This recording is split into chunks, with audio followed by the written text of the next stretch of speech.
que nuestra tarea siga siendo posible.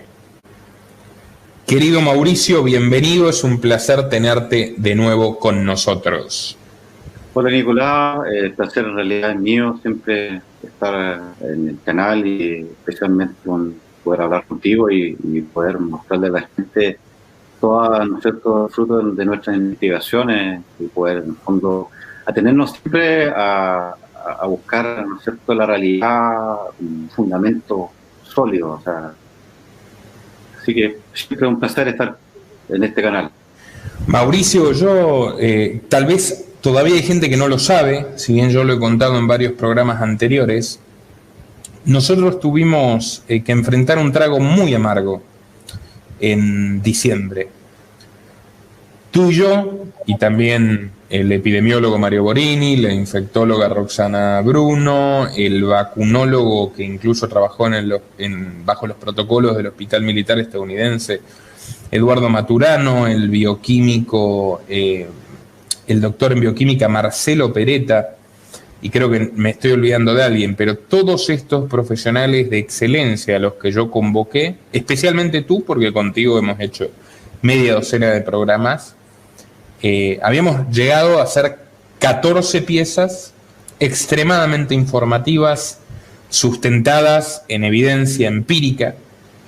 Tú particularmente has trabajado hasta el cansancio con la revista Science, con Nature, con publicaciones especializadas de renombre, sin, digamos, un flanco débil que se pueda refutar o discutir sobre toda la trama pandémica y sobre, más recientemente, las inyecciones y sus riesgos frente.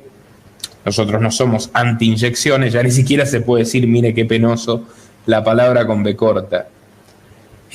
Sino, bueno, estas inyecciones lanzadas prematuramente, los riesgos que tenían y que todo lo que dijimos ahora lamentablemente se está viendo en la realidad. YouTube eliminó automáticamente varios de esos programas, nos sancionó y nos conminó a borrar el resto so pena de eliminar nuestro canal, que es el único espacio que tenemos para divulgar el resto de las verdades incómodas que la élite no quiere que se sepan.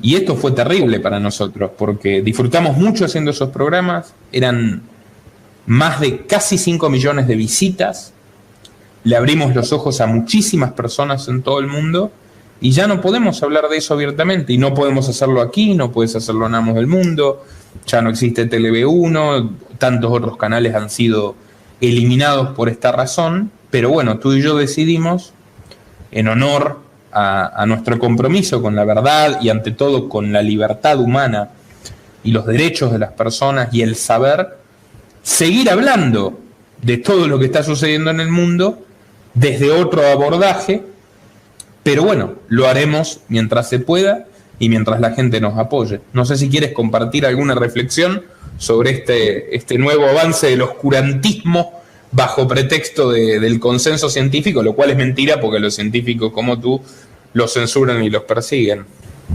Claro, es triste. La verdad es que se pretende entregar la imagen de una sociedad sana, de una sociedad democrática, de una sociedad tolerante, e incluso se saca discursos contra, ¿no es cierto?, la discriminación y todo eso, y sin embargo no tenemos la capacidad de poder discutir puntos de vista, de discutir las investigaciones, de discutir hallazgos. Somos miles de científicos que estamos hoy en día cuestionando los modelos paradigmáticos del sistema actual. Y sin embargo, lo único que pedíamos es tener la capacidad que en base a fundamentos bien, diríamos, concretos, diríamos, con ciencia, pudiéramos discutir eso. Y sin embargo no se nos da la oportunidad, ¿no es cierto? Se coloca una verdad que es única, irrefutable, y no se puede llegar a discutir, y todo lo que contradiga eso es censurado, es perseguido. Las personas o los científicos que de una u otra manera, diríamos, sacan con pruebas técnicas, con abordaje que lo hemos demostrado, todas las investigaciones que hice yo personalmente, y lo hicimos contigo en el canal, más todo el resto de científicos que han estado trabajando, desarrollando papers, investigaciones, la verdad que es penoso, y eso simplemente es una prueba más de lo que hemos venido diciendo permanentemente, de este nuevo oscurantismo, de esta nueva inquisición, ¿no es cierto?, de las grandes corporaciones, ¿no es cierto?, contra el pensamiento libre. Pero yo lo único que digo siempre, como decía un poeta chileno, podrán cortar las flores, pero van a nunca poder evitar que llegue la primavera. Así que, por más que censuren, por más que de una u otra manera la naturaleza va a encontrar sus cauces, y aquellos hombres como nosotros que amamos la libertad, vamos a estar de una u otra manera siempre, permanentemente, buscando los canales de poder hacer que las personas puedan saber realmente el otro punto de vista. La naturaleza no es unívoca, no es unipolar como ellos han querido hacerlo saber, y esto lo único que demuestra, lo como dices tú, este nuevo oscurantismo, y yo lo considero débil, porque si tú tienes que estar censurando, tienes que estar persiguiendo, sacando cosas personales de las personas que contradigan, lo encuentro absolutamente débil, porque significa que no son capaces de convencer y no son capaces de decir que efectivamente lo que ellos están haciendo es bueno. Así que seguiremos adelante. Creo que no es la primera vez que el oscurantismo ha tenido en la humanidad. Siempre, ¿no es cierto?, hemos tenido sectores que han querido brutalizar, esclavizar a los seres humanos, pero siempre hemos existido los que nos vamos a resistir y vamos a estar ahí. Así que, aunque no censuren, como dije recién, cortarán las flores, pero no van a permitir, no van a poder prohibir que llegue la primavera. Eso. Nuestro trabajo depende de tu apoyo. Para que siga siendo posible, realiza tu donativo desde tan solo $2 por mes a través de Patreon, en los links que están en la descripción o en el comentario destacado. También podés hacerlo a través de la opción Unirte de YouTube, y si estás en Argentina, con el medio de tu preferencia a través de Mercado Pago. Bueno, Mauricio, es una exposición optimista, pero es el optimismo que a mí me gusta. Yo generalmente soy muy crítico y muy escéptico frente al curso de la realidad, pero sin embargo, a mí me gusta cuando uno dice no van a ganar y lo respalda con las acciones. Y creo que eso es algo que nos une profundamente. Nosotros damos todo lo que podemos para que la gente se informe, para que conozca la verdad, y para, al fin y al cabo, bueno, preservar sus derechos, por lo menos desde nuestro aporte. Cada uno después toma la decisión pertinente. Vamos a hablar entonces de la Agenda 2030, de Desarrollo Sostenible de la ONU. Desde este mismo canal la hemos tratado muchas veces, pero me gustaría ir al meollo de la cuestión, y podríamos comenzar hablando de los antecedentes históricos que prácticamente todo el mundo desconoce, porque se habla como si esto hubiera comenzado con esos 10 objetivos, corrígeme, 13. 17, con esos 17 objetivos del año 2015, y en realidad esto es algo que tiene un trasfondo muy anterior. Claro. Así que si quieres, comienza contando brevemente cuáles fueron los antecedentes históricos de este modelo de gobernanza mundial que con el pretexto de la pandemia nos están imponiendo a hierro, digamos, con la fiereza de la espada de punta a punta del planeta. Claro, como para introducir el tema, me gustaría rescatar las palabras de Gabriel Castañares Hernández, el director general de las políticas de palanca al cumplimiento de la Agenda 2030, donde nos dice que el COVID-19 hace más necesaria que nunca la Agenda 2030.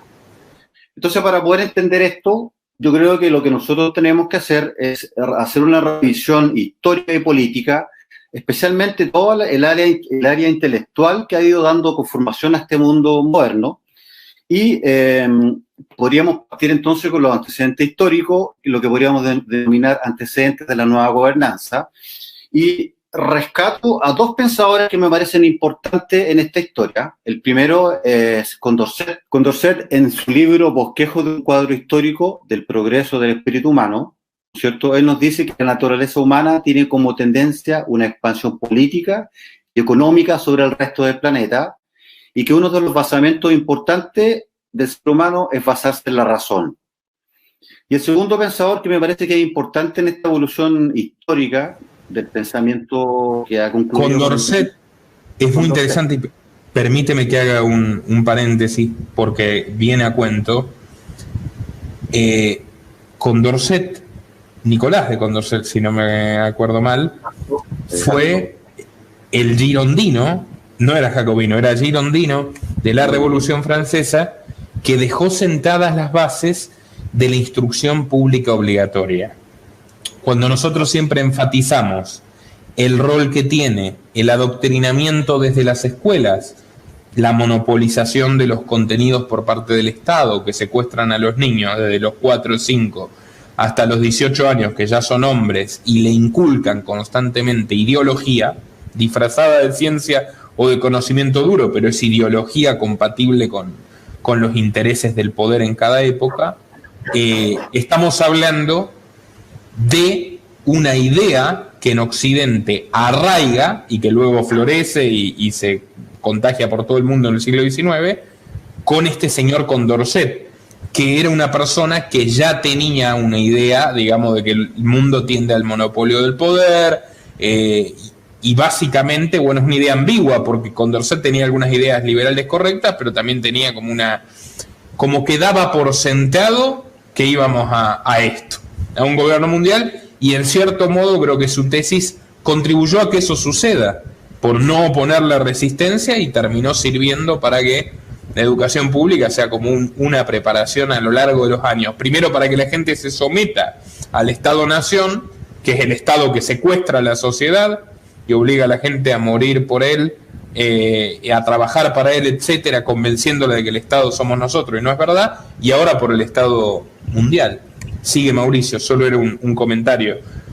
Claro, y ya como para reforzar esas ideas que tú nos estás hablando, Nicolás, viene un segundo pensador que me parece que es muy importante, que es Immanuel Kant, ¿no es cierto? Immanuel Kant, este filósofo, ¿no es cierto?, bastante importante, escribe un libro en el año 1879 que se llama Ideas de una historia universal en sentido cosmopolita, donde ya en ese libro está estableciendo la idea de una ciudadanía mundial, de un gobierno mundial, e incluso él habla de la necesidad de producir una cosa que se llama el Fodeus Pacificum, es decir, una federación de paz que pudiera de una u otra manera controlar, ¿no es cierto?, dirigir esta ciudadanía mundial. ¿Y qué es lo importante que dice él finalmente? Él dice que derechamente plantea la constitución de un Estado fuerte que actúe como núcleo e integre y coordine a los Estados adherentes. O sea, específicamente justo lo que estamos conversando de la consideración de Condorcet.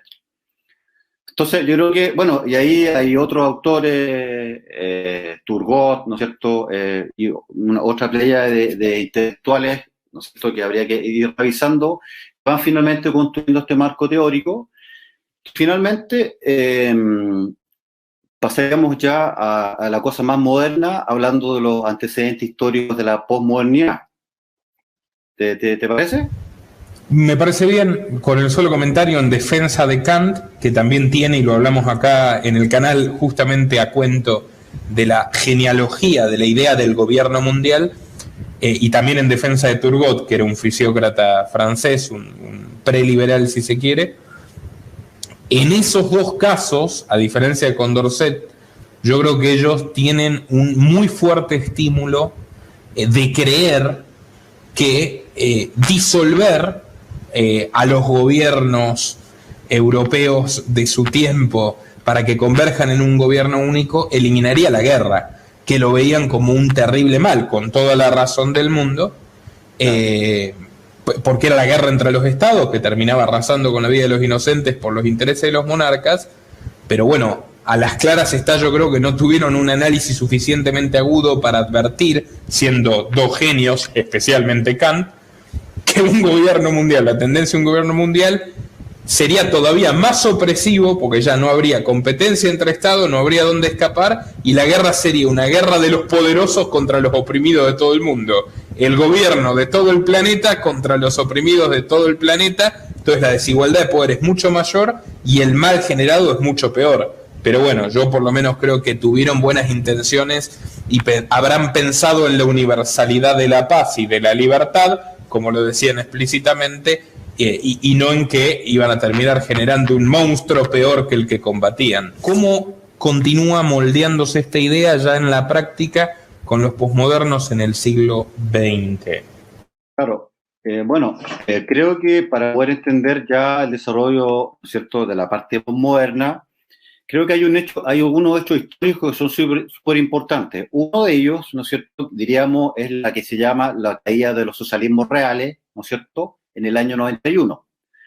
Para entender la caída de estos socialismos reales, debemos entender que primero, el 19 de enero de 1989, una delegación de la Comisión Trilateral, ¿cierto?, visita Moscú y se reúne con Mikhail Gorbachev. Esta delegación de la Comisión Trilateral estaba integrada por personajes como Valery de Giska, como el ex primer ministro de Japón, Yukishiro Nakasone, el señor Henry Kissinger, y un personaje extremadamente importante en todo este nuevo orden es el secretario de la Comisión Trilateral, el señor David Rockefeller. Contale un poco a la gente, Mauricio, brevemente, para quien no lo sepa, ¿qué es la Comisión Trilateral y por qué es tan importante esta visita de la Comisión Trilateral al gobierno soviético previo a la caída del muro? Ya, la Comisión Trilateral, como hemos visto, ¿no es cierto?, estas oligarquías financieras, que son las que han ido estructurando este mundo moderno, es un organismo, así como el Foro Económico Mundial, ¿no es cierto?, como toda esta estructura, es un organismo que se funda el año 1973, ¿no es cierto?, y que tiene un símbolo que son tres aspas, que significan dos cosas. La primera es, primero fue fundado por el clan Rockefeller en el área norteamericana. La segunda línea, digamos, que funda este organismo son la familia Rothschild por el lado de Europa Occidental, y que finalmente se constituye como un poder económico, geopolítico, que aglutina al poder norteamericano, europeo y japonés. Y, ¿no es cierto?, que tiene mucha importancia esta Comisión Trilateral, porque, diríamos, fue como el organismo rector geopolítico que llevó, junto con el Consejo de Relaciones Exteriores norteamericano, llevó todo el plan geopolítico mundial de esa época. De hecho, como contaba recién, ellos visitan el año 1889 a Mikhail Gorbachev en Moscú, y esa visita significa que el 26 de diciembre del año 91, el Soviet Supremo declara extinta a la Unión Soviética y, ¿no es cierto?, cede la Comisión Alta de la Cámara del Soviet Supremo, y debuta finalmente la caída de los socialismos reales y la aparición de la comunión de Estados Independientes, que es la actual Federación Rusa. ¿Se comprende lo que estoy hablando, no es cierto? Sí, la Comisión Trilateral visita a Gorbachev y en gran medida delinea lo que es la desintegración de la Unión Soviética, que implica la reunificación de Alemania, los países de Europa del Este que terminaron bajo la órbita directa de las Open Society de Soros, con todos los casos de corrupción que hubo, digamos, la privatización cartelizada de esas empresas y la configuración de lo que hoy es Rusia, la Federación Rusa, que bueno, creo que es el 70 o el 60% del territorio original de la URSS. ¿Cómo se vincula todo esto con la Agenda 2030? O sea, la caída del socialismo soviético en favor de este nuevo socialismo corporativo, digamos, que están difundiendo estos organismos. Claro. Ahora, dentro de esa parte, tenemos primero la caída de los socialismos reales, después tenemos lo que se llama el Proyecto Los 80, que es otro organismo, que es el Consejo de Relaciones Exteriores norteamericano, que es tan importante como la Comisión Trilateral, como una estructura geopolítica reordenadora del mundo. Y este Consejo de Relaciones Exteriores norteamericano, ¿no es cierto?, en el año 75 y 76 dan origen a lo que se llama el Proyecto de los 80, que son 30 volúmenes dirigidos por lo que se llama la Comisión de Estudios de la Junta Directiva del Council on Foreign Relations, por supuesto presidido por el mismo David Rockefeller, el mismo que era secretario de la Comisión Trilateral, y tiene dentro de sus connotados integrantes a personajes como Cyrus Vance, Stephen Brzezinski, Michael Blumenthal, Henry Kissinger y Friedrich Hirsch. ¿Por qué es importante el Proyecto de los 80? Porque creo que en el Proyecto de los 80, que son 30 volúmenes, se va, ¿no es cierto?, proyectando todo lo que va a significar la reconfiguración del mundo moderno. A propósito de lo mismo, quisiera rescatar uno de los volúmenes de este proyecto de los 80, que se llama Alternativas al desorden monetario, escrito por Fred Hitch, que dice lo siguiente. Dice, una desintegración controlada de la economía mundial, lo que debería traducirse como la implementación de un orden económico homogéneo, indiferenciado en cuanto a las estructuras territoriales específicas y propulsor de un orden económico internacional nuevo. Entonces ahí ya vamos entendiendo cómo se están tejiendo todas las estructuras geopolíticas y cómo se van tejiendo las estructuras políticas que van armando un poco a cómo vamos a llegar a la Agenda 2030. En otras palabras, digamos, es explícito el interés en generar un nuevo modelo sociopolítico mundial, porque recordemos, como yo muchas veces he repasado la obra de Anthony Sutton, fueron estos grandes capitales, más o menos, Rockefeller, Rothschilds, banca. Hay un libro extraordinario de Murray Rothbard que recomiendo a todo el mundo, que es Wall Street, Banca y Política Exterior. Bueno, todos estos intereses en algún momento ganaron muchísimo dinero manteniendo al mundo dividido entre el socialismo real, socialismo soviético, digamos el bloque oriental, detrás de la cortina de hierro, y el bloque occidental del capitalismo corporativo que ellos dominaban. Pero lo cierto es que hacían negocios de ambos lados de esa línea, y el clima belicista de guerras permanentes de Estados Unidos y la Unión Soviética, libradas en otros territorios, les permitió consolidar aún más sus fortunas de una manera impúdica y con el precio de la sangre de los inocentes. Pero ¿qué pasa? A partir de que ya no es más viable este modelo, apuntan directamente a un solo modelo para todo el mundo, lo cual es extremadamente ambicioso. Es explícito, como lo dices tú.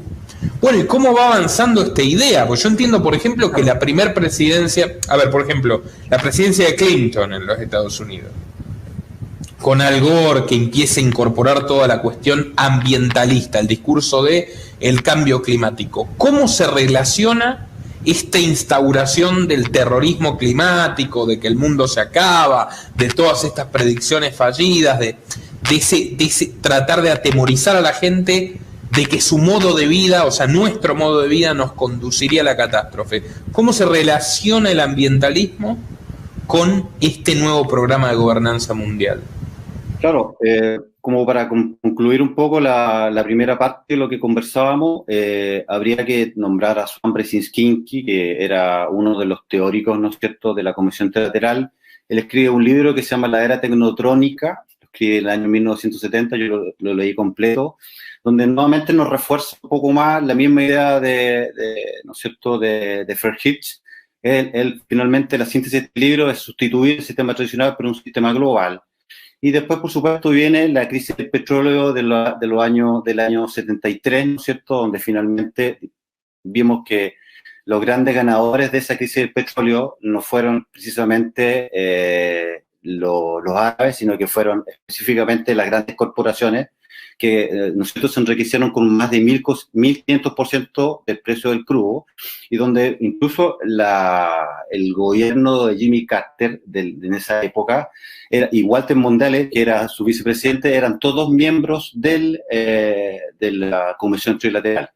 Ahora, como para ya ir entrando en terreno de la Agenda 2030, ¿no? Diríamos, quise sacar un tema que es unas palabras de Thomas Pickering, que es un embajador norteamericano, que el 15 de septiembre del año 91, él nos habla del nuevo orden mundial, que fue un concepto que se ha repetido varias veces, que de hecho lo lanza Bush también en el año 90, donde finalmente ellos entienden que el nuevo orden mundial debe ser entendido como una perspectiva de reordenamiento de la realidad, y ahí tenemos qué es lo que significa la Agenda 2030, que es en el fondo, la agenda es una agenda que va a redimensionar la realidad internacional a través del Consejo de la ONU, y él nos dice que, por supuesto, que el nuevo orden internacional hay que entenderlo como un concepto como un elemento que redimensiona la realidad internacional, y un concepto de seguridad internacional.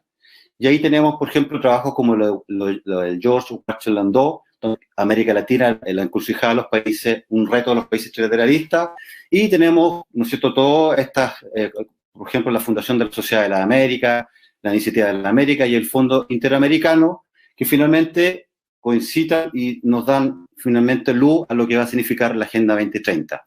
¿Qué es lo que es la Agenda 2030?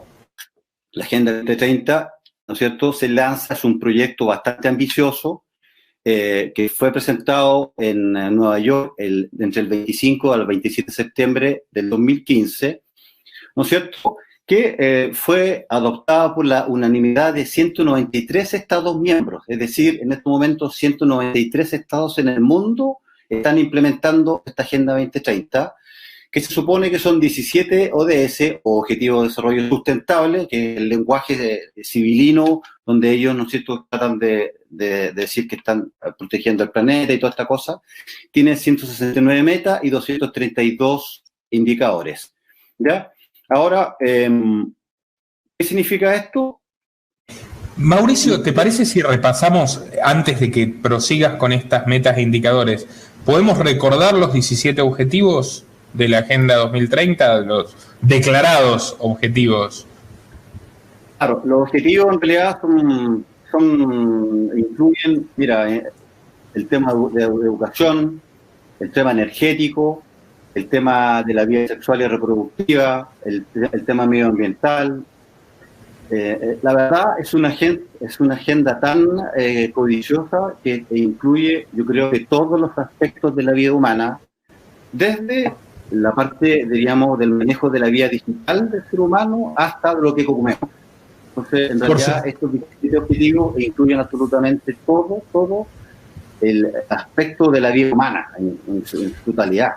En otras palabras, Mauricio, con todo un discurso de buenas intenciones característico de la ideología progresista, que es la nueva religión laica que pretenden imponer a fuerza de censura en las redes, por ejemplo, disfraza el proyecto más ambicioso de sometimiento humano del que se tiene conocimiento. O sea, empiezan con lo del fin de la pobreza mundial, que parece casi que una declaración de intenciones de una Miss Universo, el fin del hambre, la vida sana y el bienestar, y después ya van adentrándose en lo que realmente les interesa. Una educación inclusiva, equitativa y de calidad para todo el mundo significa un sistema de adoctrinamiento para los niños de todo el planeta, y avanzar en la idea de que los niños sean propiedad del Estado mundial, en vez de seres autónomos y diversos, que es como los construye la naturaleza, y no otra cosa que la naturaleza. La igualdad de los géneros y empoderar a las mujeres significa la guerra de los sexos y el feminismo de punta a punta del planeta, con todos los convenios que han firmado gobiernos de derecha como el de Duque en Colombia, el de Piñera en Chile, el de Macri en Argentina y su sucesor de izquierda, Alberto Fernández, AMLO en México, Pedro Sánchez en España, lo cual parecería más natural. Ahora Biden creando un organismo de género. Cuando hablan de garantizar la disponibilidad del agua, hablan realmente de apoderarse de los recursos hídricos, que es algo que en la Argentina está muy presente, está en manos de los financistas de estas iniciativas. Cuando hablan de garantizar el acceso de energía sostenible y moderna para todos, hablan de lo que aquí anunciamos y cada día es más patente, el avance de las energías, entre comillas, ecológicas, carísimas, centralizadas en la coalición de energía innovadora de Gates, de Soros, de Zuckerberg, de Bezos, que es la alianza de todos los millonarios de las nuevas tecnologías. Esto significa en gran medida despídete de los autos, que es lo que pasó con la pandemia y lo que celebra el propio Bill Gates abiertamente. Ya mucho menos gente conduce, mucho menos gente viaja en avión, entonces están condenados a estar en sus casas, a trabajar por computadora quien pueda y quien no, morirse de hambre. Bueno, antes de que se muera de hambre le repartimos una limosna estatal, pero no se tiene que reproducir. Volvemos al punto de lo reproductivo. O sea, todos estos objetivos, los centrales, digamos, esconden intereses espurios terribles de estas personas, que es una limitación a la libertad, un ataque contra la propiedad privada, un atentado contra el libre mercado y contra el pensamiento libre y digamos, todas los pequeños oasis de libertad que aún conservábamos antes de que estalle la pandemia. Hay una relación directa entre todas las restricciones de tránsito, de opinión, de derechos fundamentales de las personas que nos han impuesto este último tiempo con la instauración de estos objetivos. Sigue, por favor, Mauricio. Claro, es como dices tú, yo lo refiero como el lenguaje civilino porque dicen una cosa, pero en el fondo lo que significa es otro. Por ejemplo, el objetivo 1, que es el tema de acabar con la pobreza y el hambre, pero resulta que el principal financista y diríamos estructura que rige esto es el Banco Mundial y el Fondo Monetario Internacional, y vemos perfectamente que hoy en día el Banco Mundial, de hecho, desarrolla un documento que da todas las directrices de los confinamientos, y lo hemos conversado y lo hablamos en los programas que nos suprimieron, ¿cierto? Va a provocar y está provocando, por ejemplo, solamente en el país mío, ya el Banco Interamericano dio el dato de que hay 800.000 nuevos pobres. Thanks also to the leadership of China in terms of fighting the pandemic, in terms of reinvigorating its economy. We have now a window of opportunity to create this global reset which we all need. This global reset is necessary because we have seen that our policies which we pursued before the coronavirus struck us, that those policies do not create the necessary inclusion of society necessary for harmonious societal development. And they do not create the sustainability of what we are doing. Just think of the global warming, how fast it is developing in the opposite, into the negative direction. So we have a great opportunity at this moment, like we had after World War II, to have in some way a new beginning in our global cooperation, in globalization, in managing our global affairs. I hope that we will not miss this opportunity. Que se incorporaron este año. Ya vimos que solamente en términos de nutrición infantil se van a ver 380 millones de niños desnutridos y pasando hambre, pobreza extrema. Ya vimos estamos hablando de un país, Chile, con 16 millones de personas. En la Argentina, que tiene 45 millones, 30 millones ya están debajo de la línea de pobreza. 30 millones están bajo la línea de pobreza. Y había problemas estructurales en Argentina, pero la cifra prácticamente que se duplicó en un año. Récord absoluto. ¿Qué va a hacer esa gente? Vivir de la limosna estatal. ¿Qué implica la limosna estatal? Ser obligados a inyectarse, ser obligados a no tener una opinión propia, ser obligados a que sus hijos se adoctrinen como el Estado quiere, y el día de mañana si los van a separar porque es eso o la muerte por inanición. O sea, una perversidad, una malignidad realmente sin precedentes.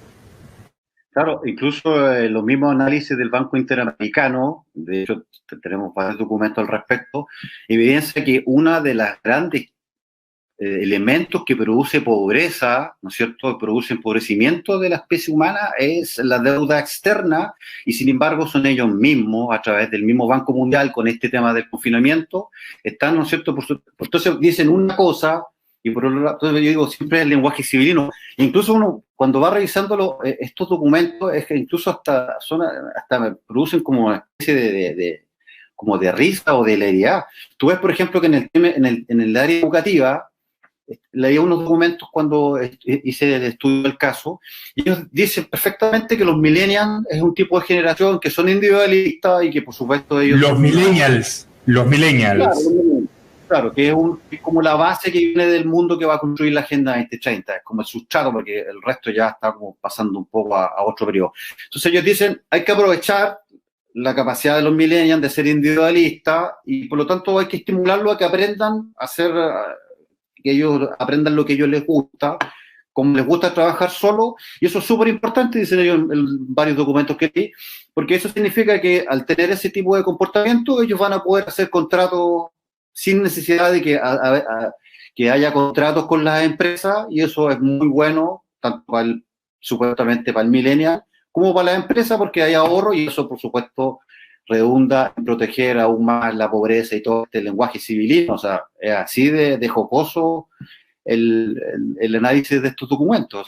O sea, en realidad ellos hablan de individualismo cuando lo que quieren es uniformar, es una idea totalmente colectivista, todos los sectores económicos a fuerza del Estado que te clausura, que te obliga en el nombre de la sanidad, de la salud pública, a encerrarte, a cerrar tu negocio, a fundirlo.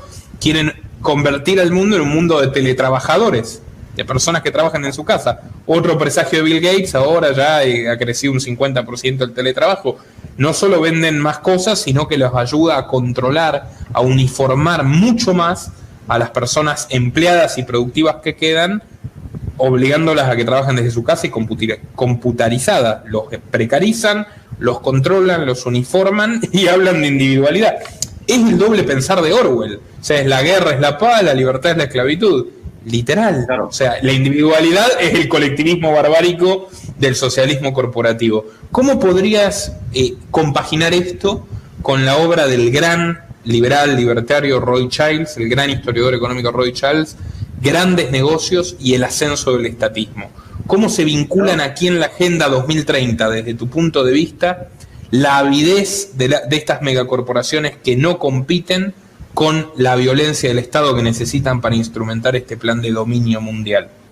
Claro, Roy Childs, acuérdate en su trabajo, en el trabajo que hace del análisis de la monopolio de los ferrocarriles en 1876, cuando demuestra que efectivamente en esa época, ¿no es cierto?, empieza a haber, debido al natural libre mercado, empiezan a haber muchos proveedores de servicios de ferrocarril, y eso fue súper bueno para los consumidores, porque empiezan a tener más oferta, empiezan a bajar los costos. La misma competencia hace que los servicios tengan que obligar a que a las empresas entreguen mejores servicios, y finalmente tenemos, por supuesto, y lo mismo pasó con el tema de las comunicaciones con la TTI y con el tema del petróleo, ¿no es cierto?, a través de la Standard Oil, que finalmente estas grandes oligopolios, ¿no es cierto?, para poder cortar eso, porque finalmente no redunda en que ellos no son, ¿no es cierto?, no tienen el control absoluto, y por supuesto se apoderan del Estado, ¿no es cierto?, y a través del Estado obligan a todas estas clases políticas que están totalmente comprometidas por estos megafinancistas a sacar leyes que finalmente terminan castigando a estas pequeñas empresas, coartan el libre mercado y ellos se quedan finalmente como dueños absolutos, y esto finalmente, lo que estamos hablando de la Agenda 2030, es precisamente lo que Roy Childs, ¿no es cierto?, nos mostró claramente en ese trabajo del monopolio del ferrocarril de 1800 y tanto, que después fue, además, incluye también el tema del Banco Central en el caso norteamericano en 1916. Exactamente lo mismo, o sea, esta alianza entre estos grandes capitalistas que se apoderan del Estado y a través del mismo Estado y las clases políticas imponen sanciones y terminan coartando y matando el libre mercado, y terminan, por supuesto, apoderándose y colocando. Y yo creo que la Agenda 2030, desde el punto de vista, si uno lo mira en términos sencillos, es exactamente lo que hablaba Rothschild, de ese trabajo monopólico que hicieron estos grandes corporativos de utilizar al Estado en esa línea. O sea, me parece absolutamente claro eso. Porque recordemos que siempre el Estado termina siendo la raíz del mal, en la medida que ninguno de estos planes antihumanos puede imponerse únicamente a través de la persuasión. Nunca, y la prueba de esto es la cantidad de público que tenemos nosotros pese a toda la censura, nunca van a lograr que todo el mundo se resigne a ser pobre en el nombre del medio ambiente. Nunca van a lograr que todo el mundo deje de amar a sus hijos para amar al Estado. Nunca van a dejar que todo el mundo acepte que no va a enterrar a sus muertos en el nombre de la salud pública. Nunca van a lograrlo. Algunos lo harán. Algunos de mi generación, yo tengo 26, soy millennial entre comillas, tienen el cerebro lavado. Muchos otros no. Y los de tu generación, menos aún. O sea, si no es con la fuerza del Estado, si no es con la pistola que empuña el policía representando el monopolio de la violencia, no pueden hacer nada. Y su intención, al fin y al cabo, con esto es crear un Estado mundial sin perjuicio de los Estados nacionales. Porque yo no creo que ni desaparezca Chile y la bandera de Chile, ni Argentina y la bandera de Argentina, sino que hay un Estado supranacional que termina diciendo, bueno, tú a cada uno de los estados, digamos, nacionales, tienes que hacer esto, que es lo que estamos viendo con la pandemia, no hay discusión, no puedes no hacerlo, no hay opción, entonces tienes una situación donde en todo el planeta no hay escapatoria porque en todos los países se aplican las mismas políticas. Pocos países que se han revelado, como por ejemplo Uruguay, como por ejemplo Suecia, ahora terminaron siguiendo con el procedimiento del plan empobrecedor de todo el planeta, designado por estos intereses.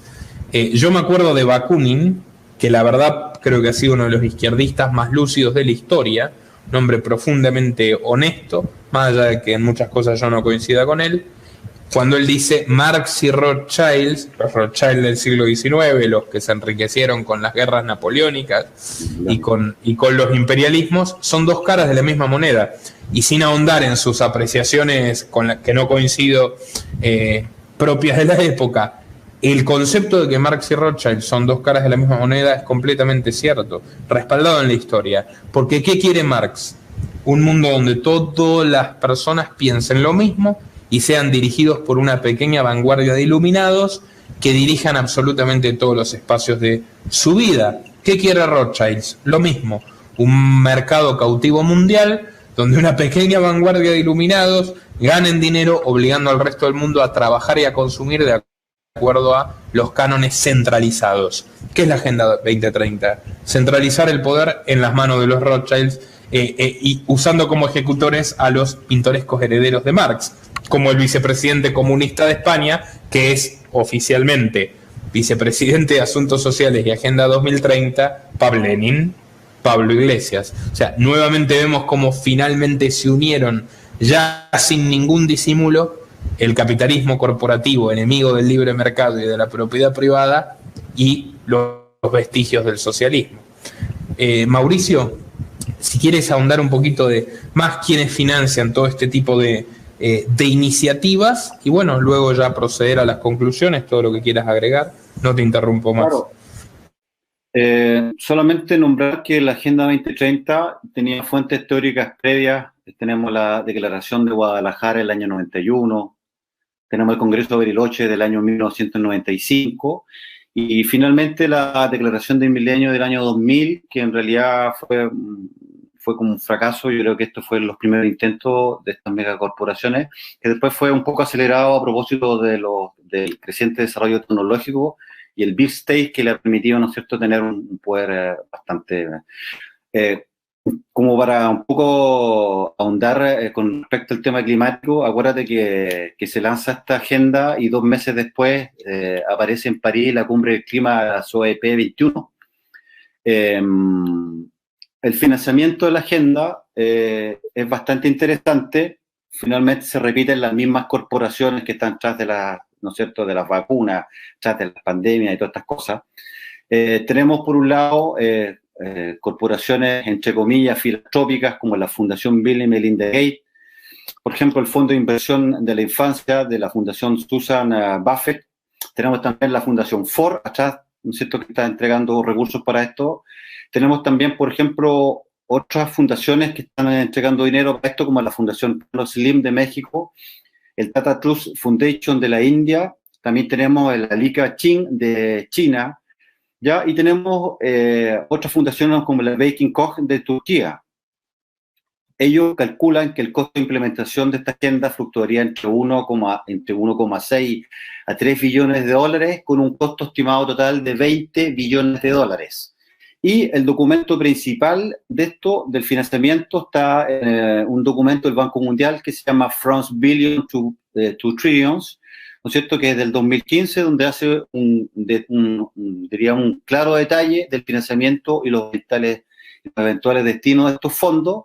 Y hay una cosa que me parece interesante que no podemos dejar de nombrar. Ellos en este proyecto, que uno lo busca incluso en el Twitter del Banco Mundial, que se llama para pasar de miles a millones,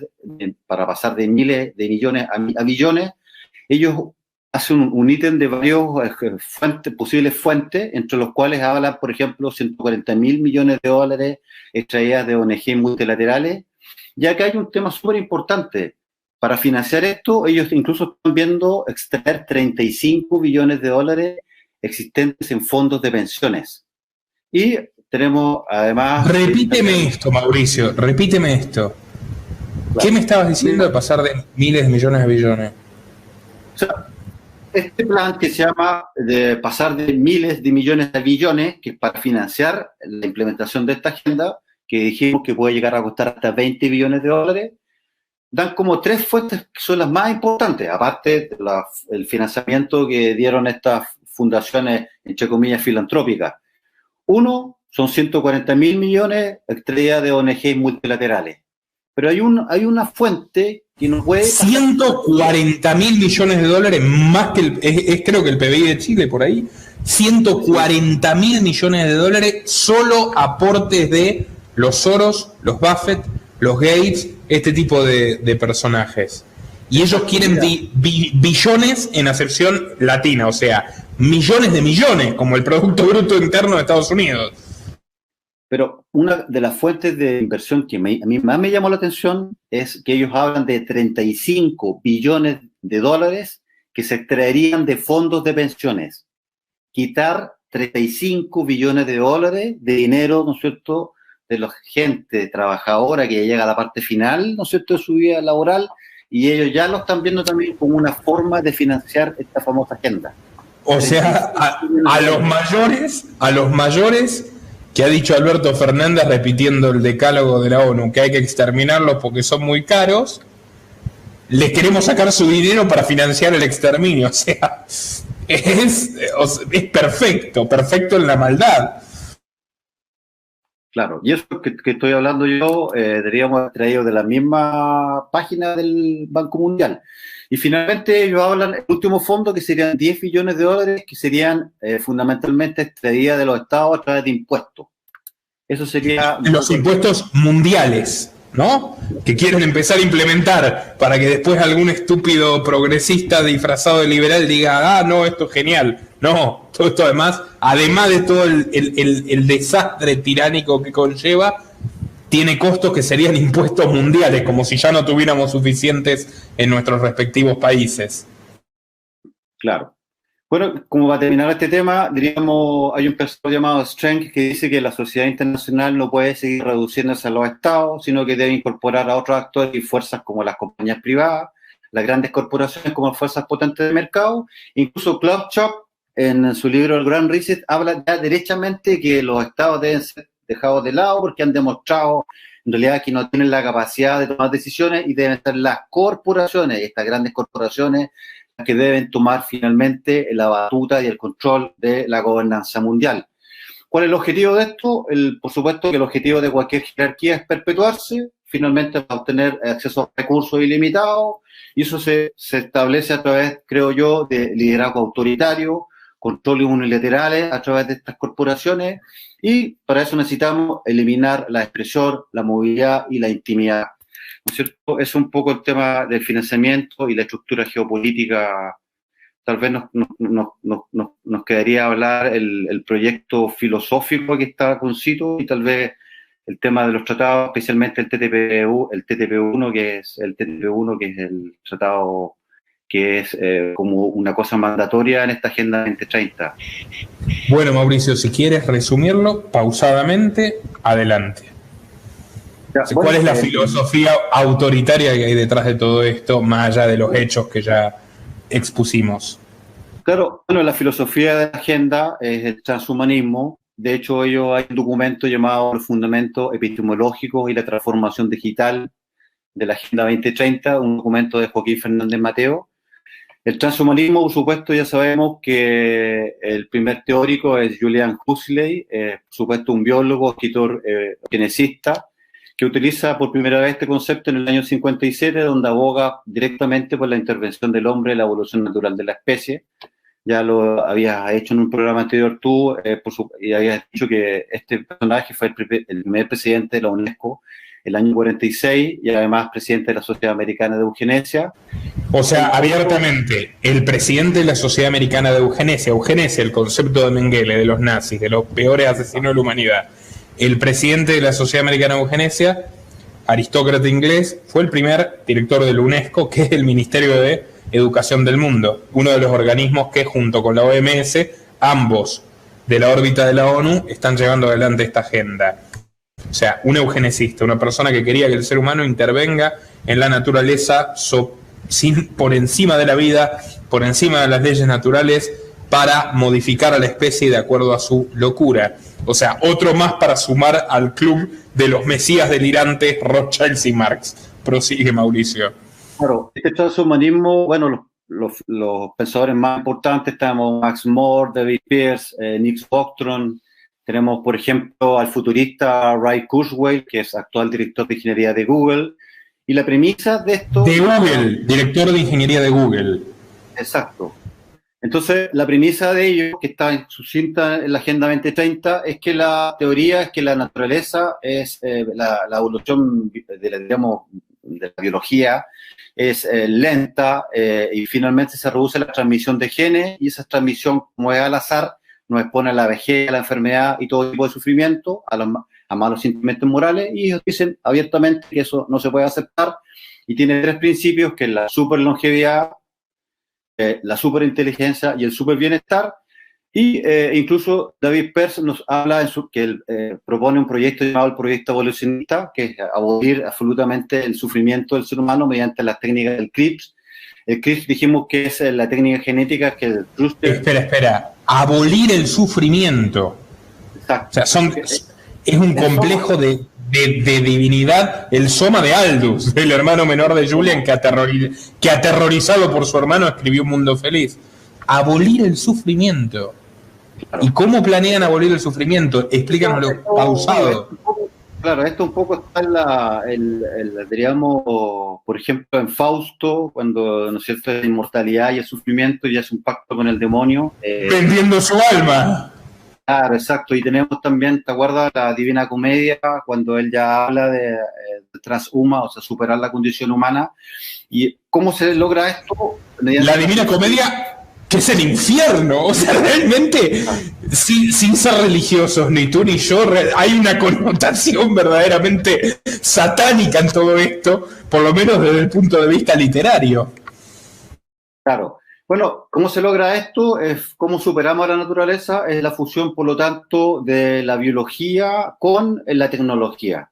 Por ejemplo, poder funcionar el sistema nervioso del ser humano con estas grandes computadoras de inteligencia artificial que les van a permitir tener una superinteligencia, ya que como estas computadoras de inteligencia artificial cada vez más tienen la capacidad de autoaprendizaje, nos van a permitir poder procesar, diríamos, de manera fantástica datos que hoy en día ellos dicen que nuestro cerebro es un cerebro primitivo, con capacidad limitada para la captación de, ¿no es cierto?, sensorial y además el análisis de datos.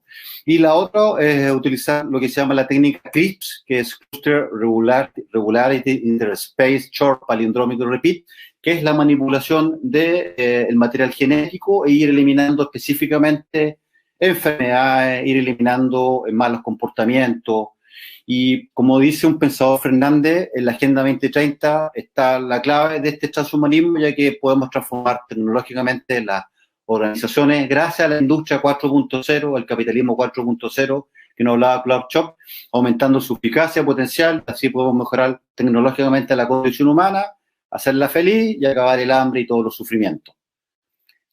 Y bueno, eliminando la autonomía, eliminando la voluntad, eliminando la independencia del cerebro, o sea, ya avanzando avanzando con una temeridad maliciosa, despótica y totalitaria nunca antes vista en la historia humana. O sea, literalmente, o sea, ya controlaremos tu cerebro. Directamente es convertir a los hombres en robots, en otras palabras. Esto es Neuralink, esto es ID 2020 y la identificación vía chip. Todos estos proyectos enfermantes conducen a eso, al sometimiento más criminal y aberrante del ser humano. Bueno, lo habíamos visto incluso en los programas que nos censuraron, el proyecto DARPA. ¿Te acuerdas que alguna vez lo revisamos? Que incluso es colocar un chip de 3 milímetros que te va a dar toda la información biométrica y biomédica, tu pH, aparte de darte tu geolocalización las 24 horas del día y los 365 días del año, te va a dar, incluso cuando te vas a enfermar, tu temperatura. Esos son proyectos que es el proyecto DARPA y otros proyectos asociados que ya están siendo puestos en marcha o tratando de concretarse. Y finalmente, para terminar, ¿qué quería hablar algunas palabras sobre los tratados internacionales y la agenda y esta agenda, específicamente el TTP-1. Hay un trabajo de José Miguel Calvillo que nos habla sobre el TTP-IP y su contribución a la Agenda 2030. ¿Ya? ¿Qué es lo que es el TTIP? Es el Tratado Transatlántico de Comercio e Inversiones, su sigla en inglés Transatlantic Trade and Investment Partnership, y ellos dicen que es diríamos, un tema extremadamente importante, que es medular en la Agenda 2030. De hecho, recordemos las palabras de Hillary Clinton cuando nos dice que este TTP-IP es la OTAN económica, ya que va a permitir el fortalecimiento de los mayores bloques económicos de la región. Sin embargo, o sea, está haciendo Hillary Clinton, nuestra querida Hillary Clinton, está haciendo una analogía entre la asociación militar de las grandes potencias con esta asociación económica totalitaria de los capitales y los políticos. La OTAN económica. Y me recordaba las palabras del Tomás Piketty, el embajador norteamericano, cuando hablaba de nuevo orden y seguridad internacional. Hay unas palabras que habla de Karel Buch, que es un comisario de la Comunidad Económica Europea, donde dice que este tratado jugará un papel de importancia en la seguridad transatlántica y la defensa del nuevo orden, o sea, de la defensa de las corporaciones.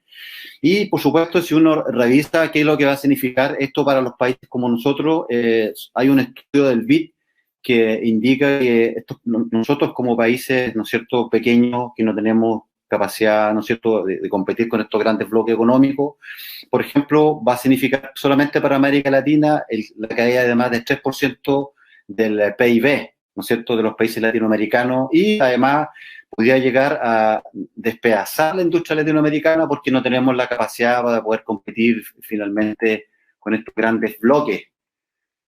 Eso en general, bueno, pero esa incapacidad de competir no es una incapacidad natural, una incapacidad artificial, por haberle puesto, digamos, el yugo de todas de estas políticas delirantes a sociedades que ya eran pobres y terminar de empobrecerlas y de descapitalizarlas.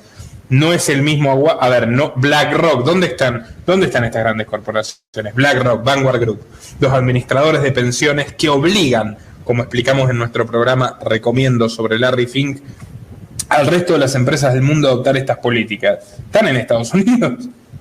Habrá algunas en China, casi ninguna en Europa. Ahora, en nuestros países no están estas corporaciones privilegiadas, digamos, sometiéndose a las regulaciones que implementan. Están empresas castigadísimas y destruidas, y en el propio Estados Unidos también, pero fundamentalmente en nuestros países, destruidas por el costo regulatorio de todo esto. O sea, es imposible, literalmente hacen imposible competir a través de todo el costo de esta maquinaria interestatal supranacional. Claro. Bueno, y finalmente quería terminar esta exposición con una portada del Time, que es el Grand Reset, ¿no es cierto?, donde Klaus Schwab nos dice que a primera vista la pandemia y el medio ambiente pueden parecer primos lejanos, pero están mucho más cerca y entrelazados de lo que piensan, son de naturaleza global y por lo tanto solo pueden abordarse adecuadamente de manera global, coordinada. No está diciendo claramente, ¿no es cierto?, lo que hemos hablado siempre, que ellos generan los problemas, generan las soluciones, y eso finalmente va a terminar con esta estructura que dijimos que la podríamos entender como esta gran agenda, esta gran constitución globalista, corporativa, de oligopolio, y finalmente, digámoslo derechamente, él aboga por la esclavitud de los seres libres de nuestro planeta.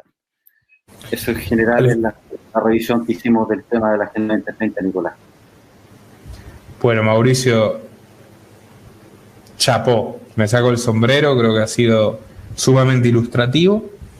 Y como hablábamos contigo, generalmente cuando se habla de transhumanismo, globalismo, Agenda 2030, se habla de una perspectiva nacionalista, que no es la nuestra, porque el origen de todo esto son los estados-nación, y ahora esto es peor, pero no deja de ser una evolución de ello, o desde una perspectiva conservadora que no compartimos, estamos volviendo a un oscurantismo medieval, o una postura religiosa que respetamos, pero no es la nuestra. Desde este canal todavía tenemos la oportunidad de hablar de todo esto y exponerlo desde una perspectiva basada en la libertad y en el respeto de la persona humana como centro de todo. del ser humano, del hombre, de su alma, de su derecho, de su libertad, de sus afectos, de su conciencia, del individuo. Así que bueno, el Estado sigue quebrando piernas para luego entregar muletas, ahora el Estado mundial, pero nosotros seguimos haciendo nuestra tarea de concientizar y bueno, ojalá se siga extendiendo el espíritu de desobediencia, que ya lo estamos viendo en algunos lugares y que es dentro de todo esperanzador pese a esta coyuntura tan siniestra. No sé si quieres agregar algo para cerrar este programa. No, simplemente decir que todo esto que hablamos, como lo repites permanentemente tú, está muy bien fundamentado, tenemos todas las bases, los papers, hemos leído todo esto, así que solamente esto nos entrega información bien responsable, bien fundamentada y simplemente nos moviliza nuestro amor a la libertad, que creo que es finalmente lo que nos moviliza y nos va a movilizar el resto de nuestros días. Simplemente y vamos a seguir aportando mientras tengamos los canales para que no nos terminen. Además de ser un gran profesional, Mauricio, eres una gran persona. Estimados amigos, comenten sus opiniones libremente, estén de acuerdo o no estén de acuerdo. Nos interesa que aporten al debate, con respeto si se puede. Compartan este video a absolutamente todos sus conocidos, en todas sus redes, donde puedan, Twitter, Facebook, WhatsApp, Telegram. Suscríbanse.